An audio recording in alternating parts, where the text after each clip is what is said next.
Dear Chai, thank you.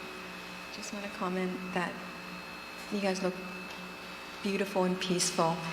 And a greater view is back there when you see Tay and my sister and brother here, and how collectively you look so wonderful. Tay, my situation is not too different, or my question is not too different from the fellow teenager. Well, no, I'm not a teenager. The teenager that raised the question. But the difference is that as a child or a dependent, you're not in the position to make a decision to leave. Yesterday you spoke of a neighborhood that is toxic. In your practice, you're not strong enough to change or transform it. So in the situation of the teenager, the mother has the ability to make a decision to pull out. Though the father suffers significantly, but it's not within your capacity to help them. And he continues to make the rest of the family suffer.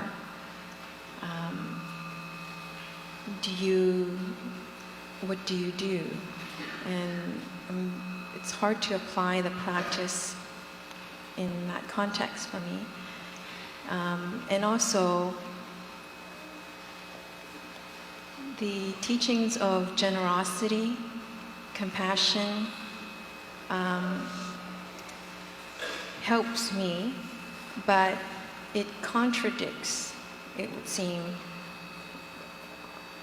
what everyone else is telling me, that if I'm happy just to surrender all my finances, not all, but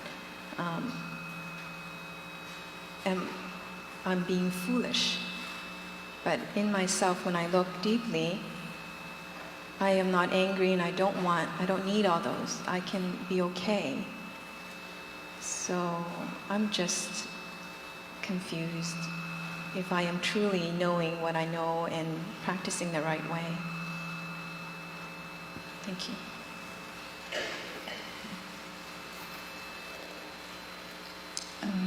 So, dear friend, are you saying that you are in a kind of situation that's similar to the one that was described in the teenager's letter? Yes. Okay. Except I'm in the... Okay. And so, dear Tai, I think our friend is saying she's in the same kind of situation with a very difficult person in the home.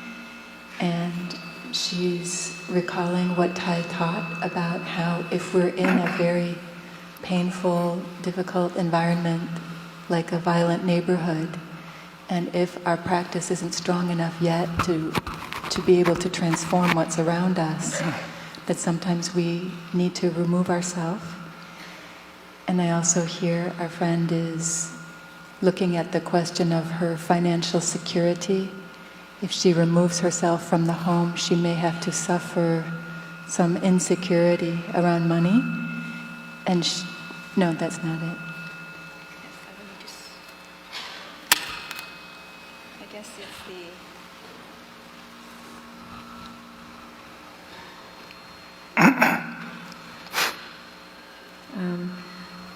the terms of separation always is painful, and if you go through the lawyers, it's always dragged through, and the lawyers benefit, and there's lots of pain, and I don't want to go through that.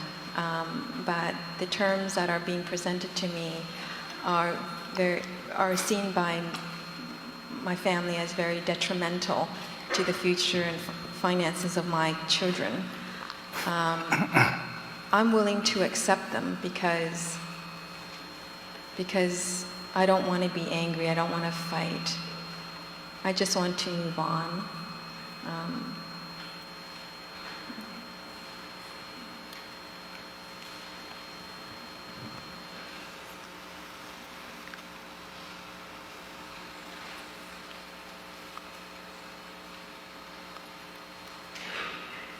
there is a possibility to make good use of the mud to grow the lotus.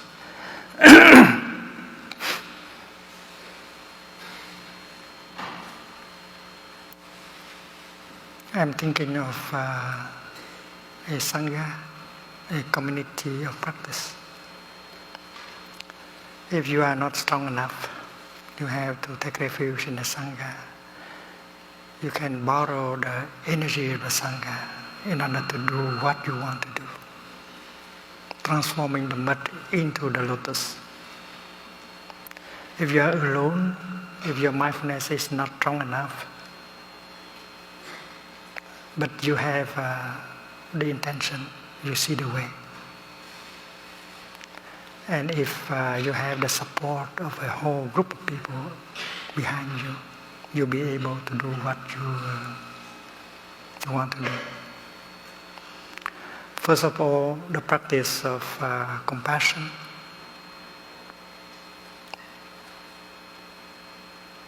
That we have learned here in the retreat.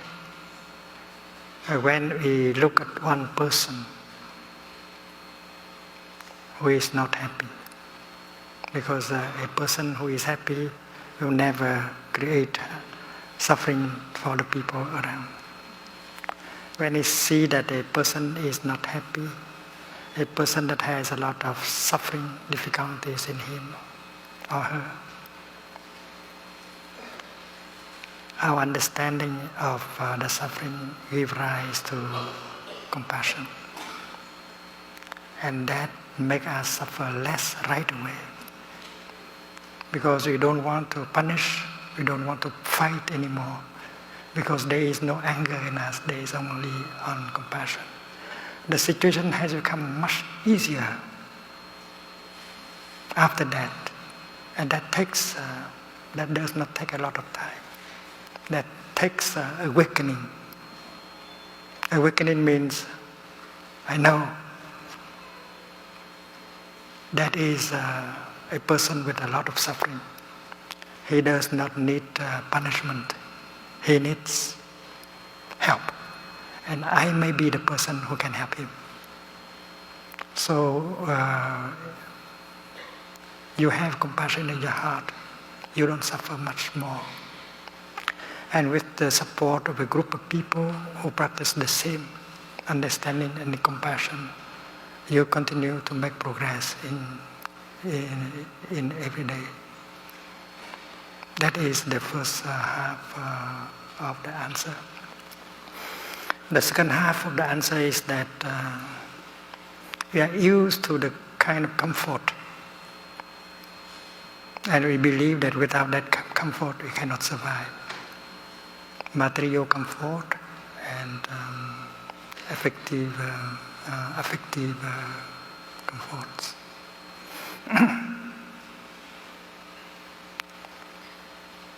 In the time of the Buddha, there are many people who are high in society who have left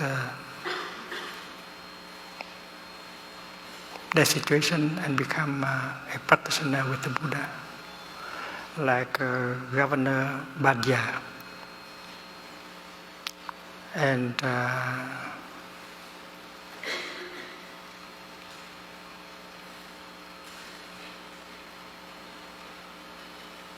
he was not happy as a governor. He had many soldiers to guard for him, to protect his house, and he was afraid that during the night maybe someone can come and kill him and get the money, the valuables and things like that. And finally he joined other members of the royal family, and he became a disciple of the Buddha.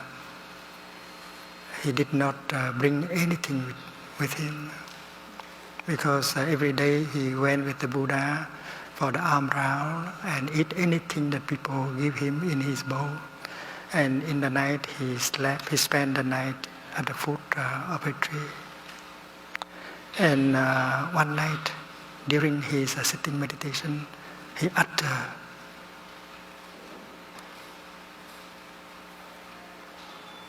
oh my happiness, oh my happiness, 2 times. So a monk who was sitting close by, he heard that. He thought that the monk Bhadya may have regretted for having abandoned his post as governor and become a monk. So he went to the Buddha and reported to the Buddha what he had heard during the night. So the Buddha asked someone to call Bhadya and ask him whether that is true, that during the night, during sitting meditation, he had uttered these 2 words, oh my happiness. And Bhadya said, yes, my teacher, I did pronounce this word 2 times. And the Buddha said, would you explain to us? And he said that, well, when I was a governor, I was rich, I had a lot of money, a lot of soldiers, and I was always afraid. I did not have peace, did not have happiness. But now, as I am a monk, I don't have anything to lose. I don't, nobody is trying to kill me anymore because I have no valuables, no money, nothing. And I feel great peace. I have never been happy like I am now. That is why during sitting meditation, I have pronounced 2 times the expression, oh my happiness, oh my happiness. And if I have disturbed some of my co-practitioners, I apologize. So now you know that in Bangladesh, hundreds of monks and nuns and lay people live together in brotherhood. None of us has a bank account. None of us has a private car.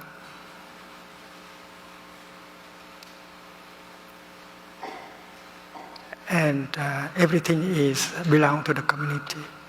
And none of us has a salary. And yet there is a brotherhood, sisterhood, joy.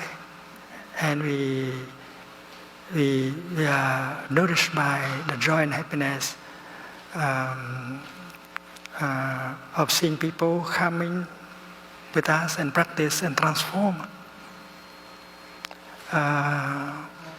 People would be scared when they think that one day they will have no money, have no bank account, no car, no house, no money to pay the rent. But there are many ways of living that can bring happiness, and we do not necessarily have money and situation in order to be happy. So if you are not afraid, we can accept any situation and we can get freedom very quickly if we are not caught by the kind of comforts that we have been used to. So that is the second half of the answer. Cảm ơn các bạn đã theo dõi video. Hãy nhớ bấm đăng ký để theo dõi thêm nhiều video mới.